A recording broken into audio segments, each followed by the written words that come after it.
દાહોદ જિલ્લા એસપી દ્વારા ઉત્કૃષ્ટ કામગીરી માટે જાલોદના 2 પોલીસ કર્મચારીઓનું સન્માન કરવામાં આવ્યું। દાહોદ જિલ્લા એસપી દ્વારા ક્રાઇમ કહી શકાય કે કોન્ફરન્સનું આયોજન કરવામાં આવ્યું હતું।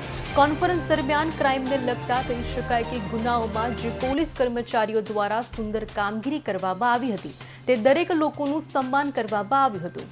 મહત્વનું છે કે જાલોદમાં આ પ્રકારે અનેક પ્રકારની કામગીરી કરવામાં આવતી હોય છે, ત્યારે પોલીસ સ્ટેશનના પીઆઈ દ્વારા તાજેતરમાં ગાવડિયા ચેકપોસ્ટ પર અફીણના પોશ ડોડા કુલ 22 થેલા ઝડપી પાડવામાં સફળતા મેળવી હતી, જેની અંદાજિત કિંમત 12 લાખ રૂપિયા હતી। આ કેસમાં આંતરરાજ્ય મધ્યપ્રદેશથી સૌરાષ્ટ્ર વિસ્તારમાં ગેરકાયદેસર હેરાફેરી કરનારના 5 સૂત્રધારોને ઝડપી પાડવાનું પ્રશંસનીય કામગીરી કરેલ હતી। દાહોદ જિલ્લા એસપી દ્વારા પ્રમાણપત્ર આપી આ કામગીરીને બિરદાવી હતી। ગત 10/24ના માસની ક્રાઇમ કોન્ફરન્સનું દાહોદ ખાતે આયોજન કરવામાં આવેલું હતું।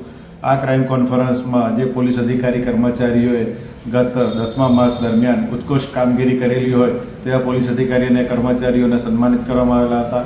જે અનુસંધાને જાલોદ પોલીસ સ્ટેશનના પોલીસ ઇન્સ્પેક્ટર શ્રી રાઠવા સાહેબ તેમજ પોલીસ કોન્સ્ટેબલ વિક્રમસિંહ નાઓએ ગઈ તારીખ 23/10/2024ના રોજ જાલોદ પોસ્ટે ખાતે આવેલ ધાવડિયા ચેકપોસ્ટ ખાતેથી કુલ 22 કોથળા પોસ્ટ ડોડાનો કેસ કરેલો હતો, જેની કુલ કિંમત 12,95,000 રૂપિયા જેટલી થાય છે અને જે ગુનાના કામે કુલ 5 આરોપીને અટક કરવામાં આવેલા હતા। જે કામગીરી અનુસંધાને પોલીસ અધિક્ષકશ્રી દ્વારા બંને પોલીસ અધિકારી અને કર્મચારીઓને પ્રશંસાપત્ર આપી અને સન્માનિત કરવામાં આવેલા હતા।